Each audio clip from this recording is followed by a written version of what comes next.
One more minute. Got it. Okay, so welcome to the December 2nd meeting of the subcommittee of Vermont Climate Council for Rural Resilience and Adaptation. Hopefully everybody's doing well. Marion thankfully posted the agenda in the chat for us. And so just as a quick review of the agenda, we'll do a quick look at the September 23rd minutes, which are linked in there. Then we are joined today by Gary. Is it DeZiel, Gary? Yes, it is. You got it right. First try, Erica. Thank you.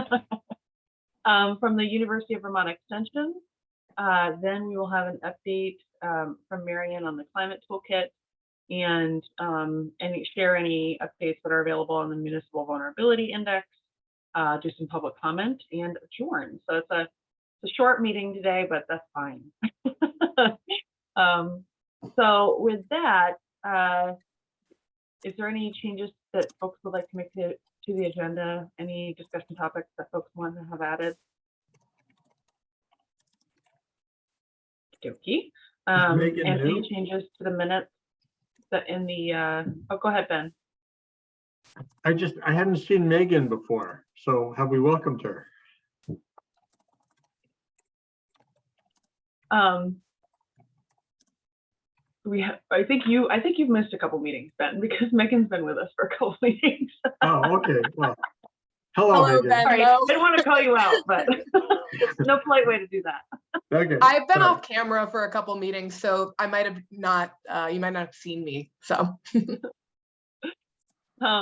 Okay. So, any concerns about the minutes that are linked in the agenda? All right, if you do, just give me a note. We can make that change. So without further ado, and I'm right on time, welcome, Gary. I'm going to hand it over to you to go over your presentation. Thanks for joining us. Well, thank you, Erica. Thank you, members of the subcommittee, and hello to others that are joining today. I really appreciate your time today. And what I have a PowerPoint slides, of course, you know, where I couldn't go anywhere without PowerPoint slides, but it's only an 8 or 10 minute presentation, and because just be respectful of your time. And I think I can share, right? Do I have the power to share? I think I do. So Erica, if you can tell me, because I can't see the whole screen, you can see this presentation?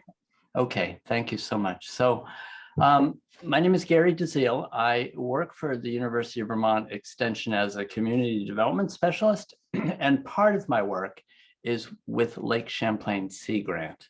And these slides are going to go fast, but a Sea Grant, if you don't know what Sea Grant is, it's a national program. It's been around for 50 years. And you can see the mission on the bottom part of the screen is to enhance practical use and conservation of coastal, marine, and Great Lakes resources in order to create a sustainable economy and environment. And you can see that in the map, it's the light orange states have a Sea Grant program. As a subset of the National Sea Grant Program are the Great Lakes Network. And you know, like, okay, we're not very close to a Great Lake, are we? So there is, some of you may know the story of when Lake Champlain was a Great Lake. It was a Great Lake for 18 days, March 6th through March 24th in 1998. And in that time period, Senator Leahy was able to get a Sea Grant program funded for Lake Champlain. And there are some hilarious quotes from other senators in other states. He sort of snuck the language in a bill. It got passed, and then some people saw it, and it was unanimously voted down, stripped out of the bill on March 24th. But that was enough time for us to get a Sea Grant program. It was a small program. It started in 1998. And now we are in our 22nd year or so, and now we're an institute. And our funding is from the National Oceanic and Atmospheric Administration primarily. And we have a budget of about $1 million.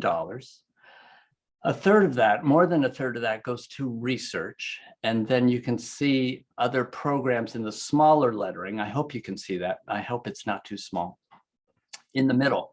But an important thing is that we're housed at the University of Vermont and in close cooperation with the State University of New York, SUNY Plattsburgh.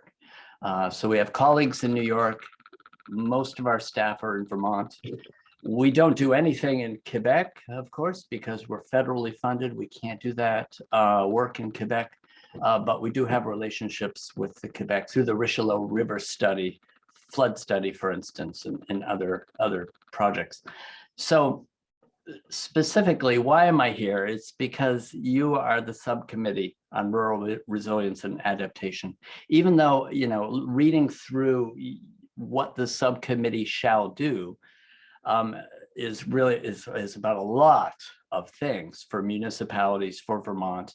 There is climate change, there is environmental hazard resilience in there. And that's that I came here to just introduce to you, that we have a program on environmental hazard resilience where we seek to help municipalities adapt to the impacts of climate change. And our broad objectives are having coastal communities, which in our case are, you know, anything associated with Lake Champlain. And Lake Champlain has a huge watershed compared to the Great Lakes. Our watershed is 19-to-1 land to water compared to typical Great Lakes of 3-to-1. So what happens on the land impacts the lake a great deal. And I think I'm talking to probably people who are more knowledgeable about that than I in the group. But we want to help people and communities be more resilient to changing environmental conditions.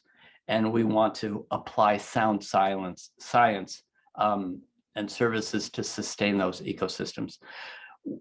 This in the box in the bottom of the slide is really important to our program. We have a small program.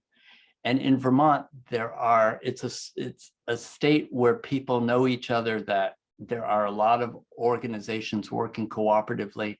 And what we want to do with our program is to amplify the voices of those doing the work and contributing to the work. For instance, our relationship with the Vermont Rivers team of DEC is really important. Our relationship with the Nature Conservancy, with watershed groups, is very important. With FEMA, we want to be collaborative, cooperative. We want to be synergistic with the work that's going on and supportive. And our team there's 3 of us. And then on the bottom is a really important thing to mention. We have Oloshe, who is at SUNY Plattsburgh, and Caroline and myself are on the Vermont side. And you can see we're part-time, and an important thing that we're doing right now, in fact, we just finished the final interview right before this meeting, is to hire a flood resilience educator. And they are going to be a full-time position, hopefully starting in January. So what we've done, we've just recently formed, we did a needs assessment in 2021-22, the last fall and winter. Survey we've sent to more than 1,200 municipal officials, and we've had interviews with key people based on what we learned. And in the right-hand side is just a snapshot of one of the things about the survey, and I'd be glad to send our survey results to anybody who's interested. But, you know, what is the current level of public concern about natural hazards in your municipality? And those would be related to climate change. And as you can probably know, that's related to pretty much to flooding and extreme weather events. But the concern is pretty high. When you look at high or moderate concern, it's about 2/3 of those who responded said it was high or moderate concern in their community. So based on what we learned, we have started a sponsored webinar series, and we just started this in August and September. We have the Vermont DEC Rivers team involved, Ned Swanberg, and then Stephanie Smith of the Vermont Emergency Management gave our last presentation in June.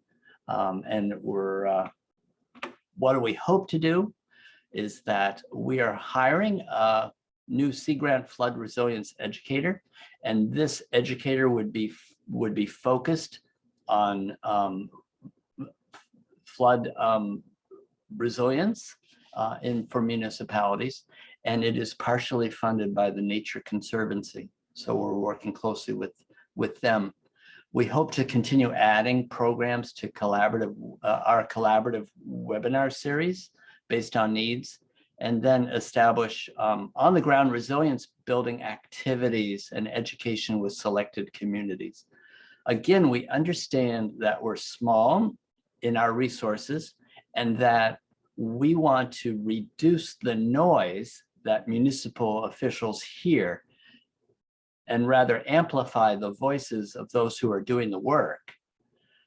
And then, so that's my last, if we wanted to do a mini Q&A, or if you wanted to hear kind of like the message that we really want to get to is that, are there opportunities for our environmental hazard resilience team to work with you or some of your initiatives, some of your objectives to get out messages to people, to help with webinars, things like that. So we're a growing team. We've just really started working on the program after doing some needs assessment and some talking to some key people. We are hiring a full-time employee, which will make a big difference in what we're able to do. And I just wanted to, I really appreciate the time today to introduce our program, introduce Lake Champlain Sea Grant to you. And that's the end of it. So if you wanted to ask a question or two or offer advice or ways we could contribute or help, or maybe even put in the back of your minds, oh, Lake Champlain Sea Grant could help get out the message about aspects of the municipal toolbox or other things. So I've got my pen. I know I'm old school. I've got a piece of paper. Well, Gary, I think you're talking to the right people. That's for sure. I think, you know, the prospect of a flood resilience educator is interesting, and I think maybe the piece of advice or the want is that hopefully that person can be aligned with what DEM and DEC Rivers program are already teaching, and can, I think, utilize opportunities to work with Marion and the climate office on, you know, different other tools that can be made available. Because I see this as an opportunity to be, you know, another full-time employee as a force multiplier, you know, beating the pavement and getting the word out. Marion, her hand up, and then Jens. Thanks, Erica. Thanks, Gary, for the presentation. I met with Caroline a few months ago to chat, and so it's good to hear sort of the status update on the hiring the new position and the work that you all are doing. I'm wondering if you can talk a little more about the survey you conducted with municipal officials and sort of what you were hearing in terms of needs, particularly as it relates to hazards in the Lake Champlain watershed or around Lake Champlain. I'm sort of wondering, would love to hear just a bit more about what you learned from that, but also I'm thinking about the focus on flooding resilience and whether there's opportunity to also focus on other hazards like drought that may impact the watershed and sort of the Lake Champlain area. And I don't know if that's a restriction of the funding or sort of just the focus of the program, but I'm curious to hear your thoughts on, you know, where that educator may be able to expand beyond thinking about flood resilience. Yes. Thank you, Erica, first for your comments, and definitely, you know, our collaboration with DEC, with Vermont Rivers team is really important. With regional planning commissions. I mean, there are a lot of players that are, are presenting information, have advocacy points of view, or have regulatory responsibilities, educational responsibilities. And in our minds, it's always focusing, we want to focus on the customer and make sure that municipal officials, and I was a municipal official for 7 years. So I kind of understand that I live in Georgia, Vermont, and I understand like the challenges that one has in trying to deal with all the things that are coming at you. So we want to support the folks doing the work in the field the best we can. Now, going to Marion's question about the survey was sent out to about 1,200 municipal officials. That includes New York. And we kind of expected this. We received a 13% response rate. 15% we were kind of hoping for. Maybe we had some bets on a little higher that I might have lost. But we did hear back from 156 different municipalities. And I'll send that to you, Marion, if you'd like to have that and distribute to anyone that would like it. We did see that what comes up to the service, we ask questions like, what are the biggest issues that you see? Who do you cooperate with? What kind of progress have you made on X, Y, and Z, from planning to culvert replacement, all sorts of things. We did hear a lot about flooding and related to extreme events, ice jams, probably related to increasing warm weather in winter and thaws, but there was also drought in there. Drought was also mentioned as an issue. So we have the ability to work on any kind of issue related to resilience. But drought was definitely in the minority.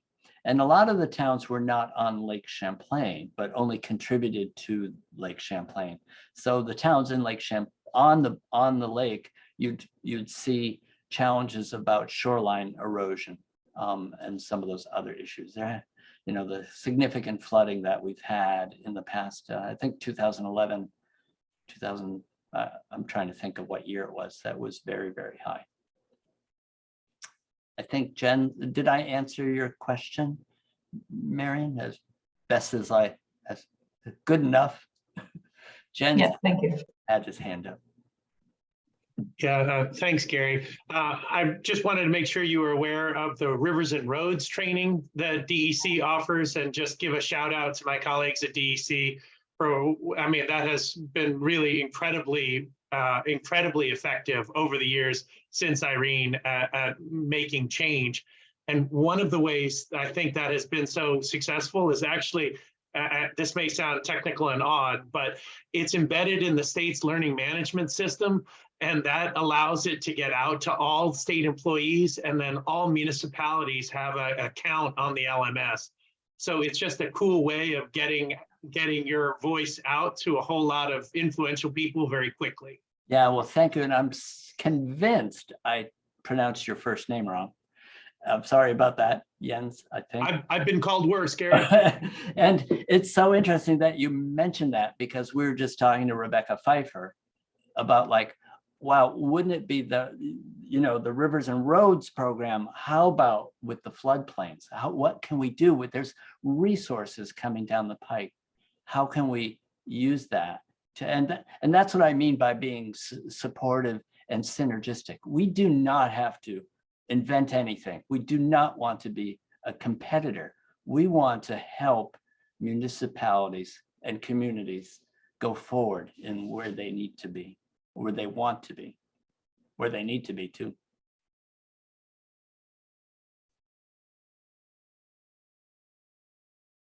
Anyone else with questions or comments for Gary?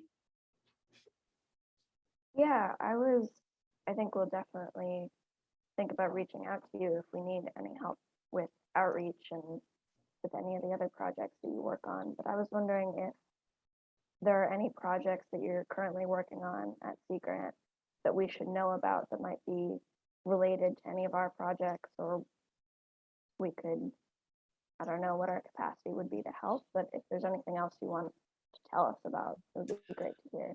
Boy, I work part-time for Sea Grant, so I'm not the best spokesperson for Sea Grant. We have about 20 employees, but we, for instance, we have a green stormwater infrastructure specialist on staff who is partly funded by DEC. So that person's program is very important. We have a blue program, which involves stormwater management, I think, in residential. We have a schools program. We're working on salt application best management practices. Of course, we do the things that you'd associate with trying to protect the lake on invasive species, cyanobacteria, crude oil transport program on the New York side, because surprisingly, a lot of crude oil flows down the rail system on the western side of the lake.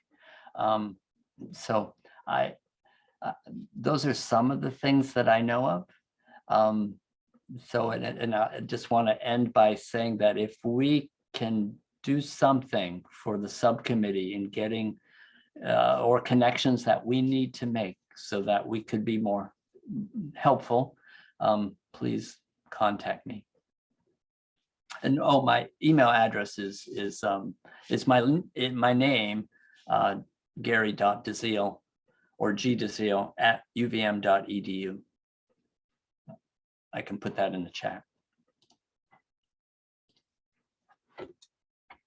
Miriam. Well, with that, thanks a lot, Gary, for joining us today and giving us the short feel on what you folks are doing. Let's move on in our agenda, and Gary, you're welcome to stay. I think, you know, and come back and visit anytime. I've been to one other subcommittee meeting to try to understand more about what you're doing, but thank you so much for your time. Really appreciate it. Yeah, thank you. I'm going to hand it over to Marion because she has some updates for us on progress on the climate toolkit. Sure. Thanks, Erica. I'm going to share my screen.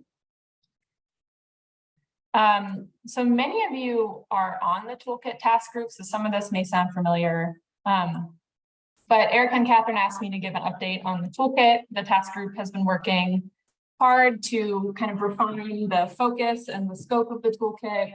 And we've been doing quite a bit of public engagement to gain input on the content for the toolkit and the design of it. So I thought I would give you all a quick overview of some high-level slides of what we're thinking with the toolkit to refamiliarize you all with the sort of scope and the intent. Can certainly speak to some of the public input we've been receiving at presentations at certain conferences and engagement with stakeholders, talk about next steps. And then what I'd like to do is actually do a brainstorming session with you all so you can help me come up with something, a feature of the toolkit that we've been narrowing in on that will be really helpful, but is proving hard for me to wrap my head around. So we'll get to that in a minute, but I'll give you all a quick overview of the toolkit and then certainly ask any task group members to jump in or bring up certain discussion points we've had as we move along. But to refamiliarize you all with sort of what the toolkit is and why we're taking on this work through partnership with ANR and the Rural Resilience Adaptation Subcommittee in the Global Warming Solutions Act that established the Climate Council and required the writing of the Climate Action Plan. It also asked this subcommittee specifically to recommend tools for municipalities to assess their climate emergency preparedness, evaluate financial capacity to address infrastructure resilience, and prioritize investments in that infrastructure. So a specific list, but broadly asking this subcommittee to recommend tools that already exist or may need to be created for communities to use to help them address climate change and sort of take climate action. If you all recall, this subcommittee decided to sort of broaden that scope and put it in as an action in the Climate Action Plan to develop a toolkit that includes a focus on public health, frontline and impacted communities, how we can sort of support a just transition, and how to reach rural communities. And so that action is in the climate action plan and culminated in the setting up of a toolkit task group that's working to sort of develop this municipal climate toolkit that is essentially a collection of resources from across state government and other partners to help communities sort of navigate all that's out there around climate change action, with a focus on resilience and adaptation, but also including actions around greenhouse gas mitigation. So this task group has been meeting since March of this year to sort of wrap our minds around this work and think about how to move forward, and also be really thoughtful and engaging with communities across the state on what they might need, to echo a lot of what Gary said, to also ensure that we're not duplicating efforts or making sort of the field of climate change action, sort of the work that municipalities can take, more complicated, but rather connecting the sort of the pieces across sectors so that it's less complicated and easier for communities to navigate. And along those lines, the task group had sort of thought of, you know, 3 key priorities that we need to keep in mind as we develop this toolkit. One, keeping it simple, which is a much harder task than you might think. There's a lot happening across state government, across other partners, as Gary just mentioned, with the Sea Grant program, around helping communities think about addressing climate change, from housing to protecting river corridors to thinking about our infrastructure systems, you know, culverts, roads, bridges, or water and wastewater, thinking about how we conserve and protect our natural communities. So there's really a lot happening, and how do we connect and view that through the lens of climate change? So keeping it simple, we've been wrestling with it, and I'm, you know, constantly working to sort of refine our list of resources that we have and think about how to ensure that it's easily accessible and understandable for communities. And we'll get to that. That's what I'm going to ask you all to help me brainstorm in just a bit. The second priority is that it highlights existing work. Again, as I just said, there's a lot happening, and so we want to ensure that we're highlighting the existing work that's going on both at a local level, at a regional and a state level, so folks can sort of see themselves in their other neighbors and partners to understand what's going on, and then to highlight the existing resources at a state level. And then the last is that we really draw that connection between thinking about housing, thinking about your roads and bridges and your infrastructure through the lens of climate change. So really putting up an understanding for, you know, as a municipality, as a local, you know, community or a neighborhood, you might be thinking about your sideways or walkable communities. Why is it actually important to think about in the context of climate change, and how can we sort of connect those narratives in this toolkit? So those are priorities we're keeping in mind as we kind of move forward in this development process. And what that means is, as the toolkit, as I've sort of said, it's essentially a list of resources categorized in different ways that will be accessible through sort of different entry points in an online website that will be embedded on the climatechange.vermont.gov site. We've worked a lot to sort of narrow down or think about a collection of topic areas that we can then list resources underneath. That's not overwhelming, but also sort of captures the breadth of the work that can happen, that municipalities can take in climate change, in the space of climate change, and sort of addressing their hazards and risks. And so those are listed up on the screen here. I have a slide later on that goes into sort of subcategories. So the areas that we're thinking fit into these broader climate action areas, but do want to highlight this as a way for you all to start thinking about resources that may be helpful to highlight, or questions you may have about how we're capturing certain subtopics in here. But people and communities, you know, covers our downtowns and villages, public health, education resources, sort of those things that connect our people to each other, and understanding sort of the impacts of climate change. Climate justice and equity is actually one of the big themes that has come out of public engagement efforts, or I should say stakeholder engagement efforts we've done. A lot of municipalities have said they understand that sort of understanding climate justice and equity implications, and communicating and reaching out to vulnerable populations within their communities is a really big need, but they don't know where to start. And so highlighting that as a place to provide and point to for resources in the toolkit is going to be a key component of this. Farms and food, so ensuring that our natural and working, our working lands are highlighted, and sort of a discussion of our food systems is key as we think about climate change impacts in our communities and how we access food. natural environment. So again, identification of natural resources that should be conserved and the benefits of nature-based solutions in combating climate change impacts. The built environment, so thinking about our infrastructure, which is sort of key of mind for many communities as we think about impacts of climate change on our water and wastewater facilities, transportation networks, and others. And then energy is a really key component here, understanding that we want to highlight the greenhouse gas mitigation side as well. And that energy planning is actually one place where really communities start to get into the climate conversation when they write their energy plans through the optional energy element, through Act 174. That's often how communities sort of get in that conversation. So highlighting that as a key topic area is important for resources in this toolkit. The other key features that I wanted to highlight is we hear this a lot in engaging with stakeholders and talking with state partners and regional planning commission partners as well, is that, and I think Ben had a good analogy once, that when we're in a crisis, you don't want to have to go onto a website and look through 17 different resources. You want to pick up and call somebody.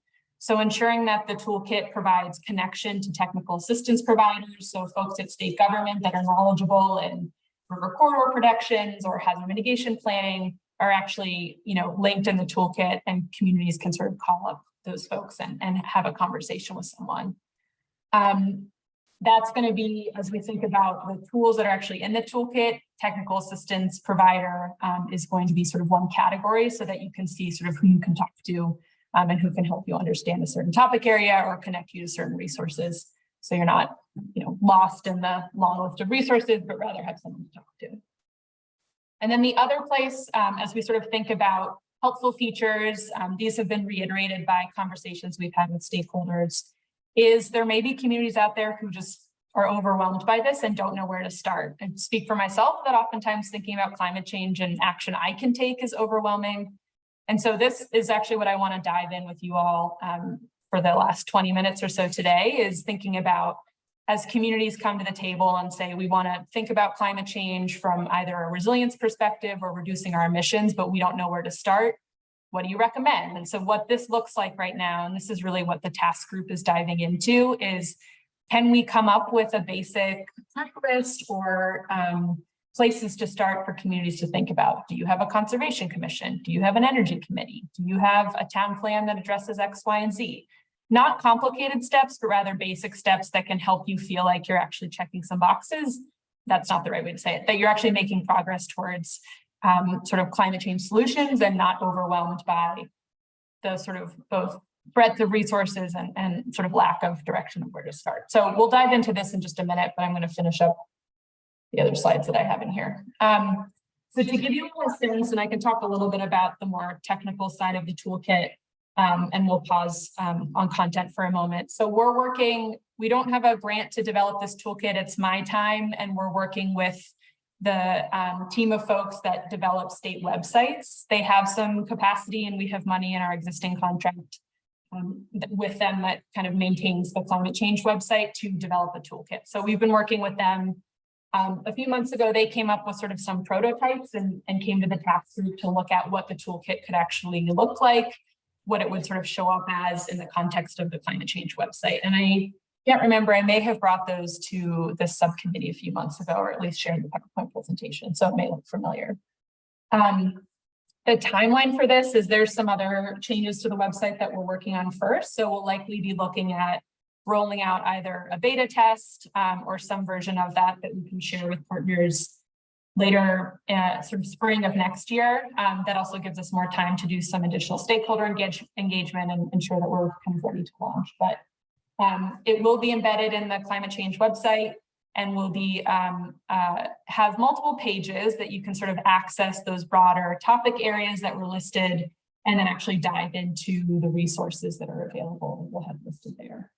To give you an example of what it could look like, on the slide, I mocked it up for the natural environment topic area. There are a number of subtopic areas. So thinking about water resources, our ecosystems, forests and trees, hazard mitigation is a theme across many of these. And what we're hoping is that these broad topic areas will have a background. So helping communities with a couple of paragraphs understand why is it important to think about forests and trees or water resources in the context of climate change, and then featuring resources related to that topic area. Key on every page will be this, I don't know where to start. Can you help me, think about sort of some basic steps to take? Again, we'll get into that in just a moment, but that will be sort of key on each of the pages here. Again, this is still, potentially could change, where this is just one of the mock-ups we've talked about, but as you sort of think about, having a toolbox, having a list of resources, one of the key priorities we wanted was to ensure that we're connecting these, topic areas around water resources or transportation infrastructure to why it's important to think about in the context of climate change impacts. So having a description of that on a page is important, and then listing featured resources below is really one entry point into this toolkit. And I wanted to put this up here as a way to brainstorm and actually think about what I want to do with you all next. But as we've mentioned those broader topic areas, we've done quite a bit of conversation around brainstorming those subtopic areas. So for the back end of the toolkit, we have to sort of have every resource and create tags for it. And so what are the tags that can sort of help us navigate and help people navigate to resources that may be helpful? So those are up on the screen here. I'm not going to read them all, but can come back to this if helpful for folks to think about. And do just want to say, I'll share this and post it online after, but if it looks like, if you're aware of programs that are helpful or planning documents or financial resources that you don't think would be captured in any category here, that would be really helpful for me to hear as we think about what do we want to actually provide access to, and does it fit into the structure we've come up with. And then the last thing I'll just say about sort of the categories here, I mentioned doing stakeholder engagement, but I've done, and the task group has helped in developing presentations and sort of doing input at A&R Municipal Day, the Association of Vermont Conservation Commission Summit, a couple of webinars. We're actually planning, I've been working with Catherine to set up some presentations, and not presentations, but opportunities for input and engagement with Regional Planning Commission staff. So both climate and energy planners, as well as their emergency management planners at RPCs. That will likely happen in January. And we've held a couple of sessions with municipal officials and state partners as well to talk about the content for the toolkit. So have worked to refine sort of these categories and some of the ways that we want the toolkit to be set up for entry for folks, but still have a lot of room to massage this if you see gaps or have questions. And I think that's the end of my slide. So what I want to do, well, let me stop as I pull up my other screen. If folks have questions, shout them out, and then I'm going to pull up a brainstorm document with you all. Did I miss anything from the task group, folks? Anything you want to add? Questions we've been wrestling with? Okay, I'll share my screen again here. So I'm going to have you all help me. As I said, one of the things we've really been diving into at our past couple of meetings is providing a list, a checklist, not an overwhelming list of resources, but rather I hesitate to say step-by-step guide, but a sort of a list of places to start. If a town says, look, I've heard from webinars, we've been talking, and there's discussion around our emissions at a local level, and what steps should we start to take to reduce our emissions? Or look, I hear all this stuff about resilience and adaptation. We have this road that floods all the time. We want to start thinking about that in the context of climate change. What do we do? Where do we start? And so I wanted to hear from you all. We can just start shouting out ideas, and I'll keep a list here. I have a list already, but I want to see how it sort of compares to what I've been thinking. And the other thing I'll say is let's just start to kind of brainstorm and chat out. Again, I have it broken out by sort of greenhouse gas mitigation, resilience, and adaptation. I know there's also resources around carbon sequestration. But let's think about sort of if you were having a conversation with the chair of a select board who was asking, what can I do to help my town reduce its emissions or to increase its resilience to climate change? What would you tell them? And then are there certain resources you would immediately send them an email to because they're super helpful? So I'll stop talking. If you guys want to just shout out, I'll take some notes here and then we can see where we land. Mary, I'm biased here, but I have three that probably should go on the list. One is, do they have river corridor standards in the town? And then the two is a local hazard mitigation plan. And then three is an identified cooling and warming shelter / center that has independent power. So I think those are the top three in my mind. Those are also like really in themselves like big hurdles to overcome, but that's, I think you want to probably list the biggest, most impactful pieces first. Those would be it in my opinion. That's great. And you've hit the nail on the head with one of the issues we've been wrestling with is how detailed do we get in this? I think you could have a like 20-step checklist for each of those subtopic areas that were on that screen there, which is going to be too overwhelming. So we're trying to balance like, how do we provide folks a place to start? And I don't know if I've showed this group, but have showed the task group what I think have been some interesting examples of other toolkits that have said, they sort of have a checklist and, you know, they're objective based. So my community has a local energy plan. My community has a hazard mitigation plan. And then next to it is a question mark. And it says, if you don't know how to do this, click here. And it gives you sort of three, you can talk to this person, you can look at this planning guide, and here's a financial resource. So that's what we're trying to like bridge there is, you know, there's a lot we can do and municipalities can do. How do we make it so it's accessible and not overwhelming for folks? And I think one way to think about this, and I think what you have here is good. Like there's a lot that goes into local hazard mitigation plans. We could talk about participating in ERAF, and there's a couple steps there, but maybe leave it at that higher level and let those resources actually speak to the detailed process to get there. Well, you notice I didn't say, you know, are you fully ERAF compliant and emergency relief and button for folks that, because I think, you know, it's like a priority list. It's like, so a local emergency management plan, don't tell any of my other staff I said this, but a local emergency management plan is probably not going to be as important or more important than a local hazard mitigation plan or river corridor standards when it comes to climate adaptation. That's all there is to it. So. Great, go ahead. Thanks. I'm always harping on the same issue. And I sort of apologize for that, but under the communities, your first bar, people in communities, I think, there's a huge need for just capacity building.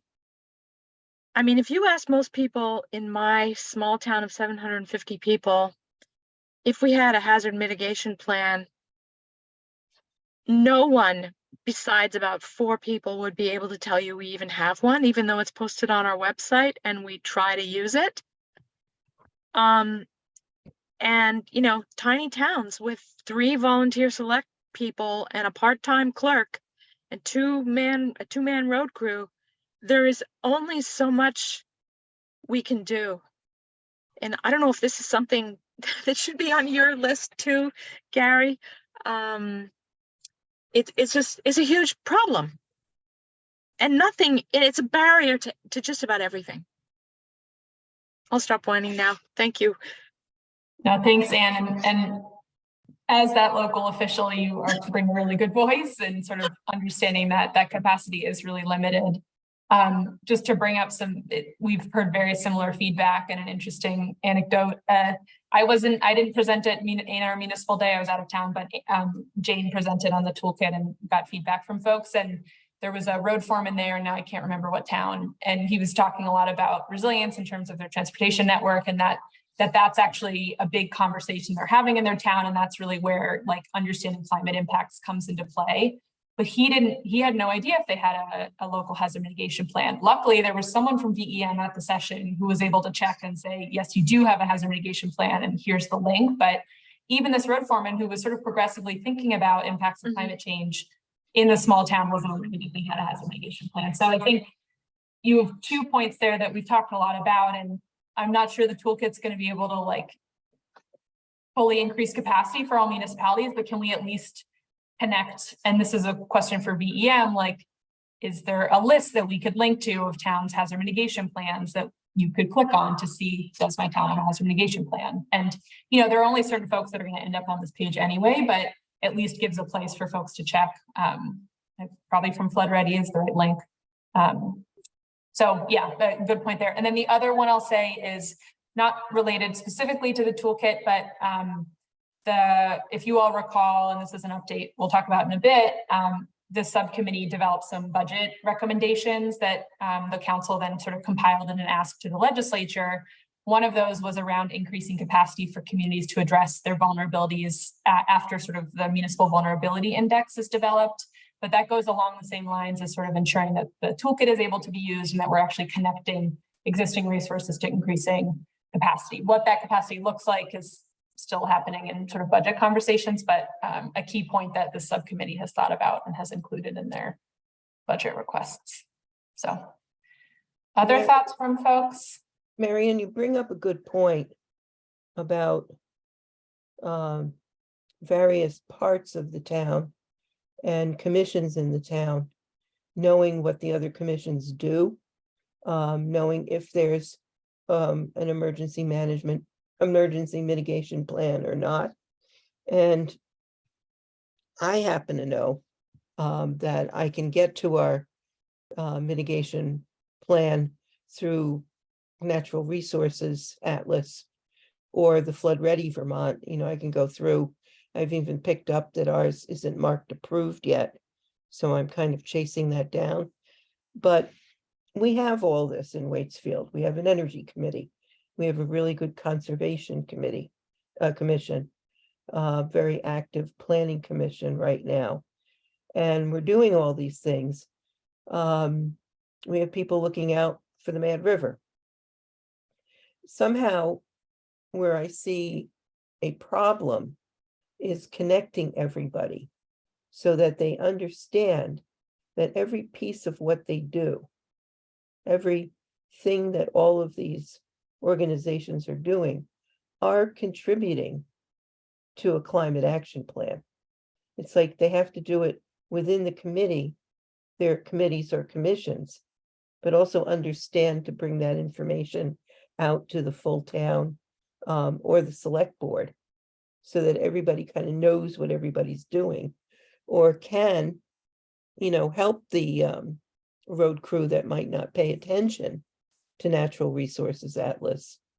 They're worried about getting the roads fixed and plowed and the culverts in every day. But you see what I'm kind of saying? It's like, it's not silos, it's just connecting the dots, that everything the town's doing contributes to climate action plan. I mean, I keep saying to people, we're kind of already doing it if you stop and think about it. We've got some good things in place. Maybe they just need to be enhanced. And then I do have a question. In terms of filling out the toolkit, who is that directed to? Like, who's supposed to do that? With any, you know, town administrator, planning commission? What do you mean by filling out? Like putting Well, resources into it or using it? In using it, yeah. So the intended audience is municipal officials. So it could be members of the select board, it could be a town administrator, it could be a road foreman, but the goal and really the charge both from the GWSA and from the climate action plan is that this toolkit is for municipal official use, municipalities to use. All right, I get it. Go ahead, Val. I wanted to pick up on both Alice and Anne's point. Interestingly, we had a very similar conversation at our planning commission last night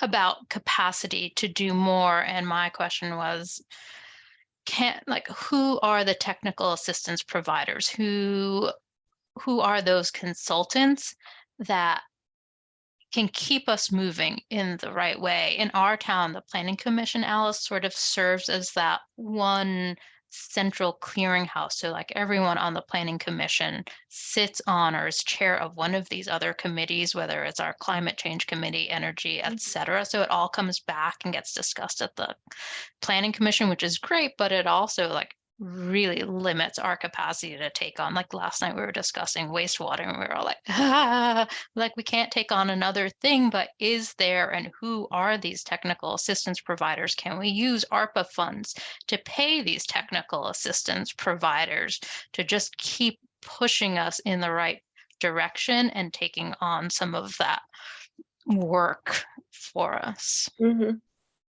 I think yes.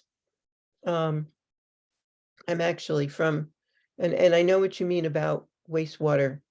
I'm the chairperson of the Planning Commission and also the Water and Wastewater Infrastructure Committee.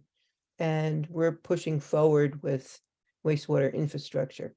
And it's a big job. It's extremely important. We cite in our scope of work that we're concerned about improving groundwater and river water quality and health with the wastewater project. But that's a big project. And I think that we have pursued grant funding, and I'm actually asking for some ARPA money from the town to keep in reserve as we're waiting for some grants to come through, kind of like a bridge loan from the town, because that process is tough. I would say for wastewater, I would immediately go to a engineering firm that does this, and then get grant funding for a feasibility study, which is what we've done. Thanks, Alice. I think we're getting close to time. So Ben, you might have the last point here, but so 2 key questions. Why don't I just send it out in an email if you have ideas? Would love to just poke, like, let's think about climate resilient housing. Let's think about climate resilient energy infrastructure. Like we almost, because there's such great work happening at VEM, we know what those pieces are for flood resilience, and we don't know as much for some of those other sectors. And so let's think about that sort of broader, and I'll send the subtopics too, but go ahead, Ben. Thank you. So this conversation, and many that I've had like it, is triggering a reaction. And it may not be helpful for this specific list that you're trying to have us make, Marion, but it's relevant to the work of this subcommittee. Vermonters want to have it both ways. There are principles like economies of scale and division of labor and safety in numbers, which make it more efficient for human beings to live in larger groups than in towns of 500 or 1,000 people. And God love the amazing humans like Ann Lawless and Val Story and Alice Peel, who hold it together for their tiny little communities as volunteers, but they are essentially doing the work of many subject matter experts. There are reasons why prairie communities in Nebraska and North Dakota have county government. We don't have county government in Vermont. What we have is regional planning commissions. That is the scale at which we can have the technical wherewithal to provide the expertise that communities are asking for. And I just think we need to invest in our regional planning commissions so that they can provide the capacity for these tiny little hamlets. Full stop. Thanks, Ben. That's actually a really good place to stop. I do think Marion is on to something with this kind of resource guide, or what are the top 10 items that you should accomplish, and to start try to pick them away one by one. So definitely please follow up with her if you have any strong opinions about this. This is also what a town needs to make sure that they have, especially on we talk a lot about adaptation, because, and like Marion said, there's some of those they're tried and true measures that they're already established as things that we are encouraging. On the greenhouse gas emission side, I think there may or may not be some just tried and true broad measures that every single town can implement. I have a feeling it's a little bit more individualized for the Yeah. town, but Absolutely. please do follow up with Marion after this if you have any other strong feelings about what are the top things that really answer those questions. I want to open it up for public comment. I don't know if we had any members of the public join us today. We did. Okay. Well, thank you all very much for the conversation. I don't want to hold you over because I know folks schedule right after these meetings. You may want to have a minute to go like grab a bite or something. So thank you very much for joining us today. We will be in touch. My guess is that we probably won't meet again until after the new year. And hopefully we'll have, you know, I actually just missed an agenda item on the municipal vulnerability. There's Sorry no about update, so it's a short one. Okay, so Contract is still in limbo. We'll let you all know when it's finalized, but it's a slow process. this is why I miss Catherine, because, you know, like if there's two co-chairs that can keep each other on track. Thanks, Marion. Okay, have a wonderful rest of your Friday and weekend, and we will likely see you all again in the new year when we'll hopefully have some updates on the MVI and some additional updates on the clinical tip. Have a great day. Thank you, everybody.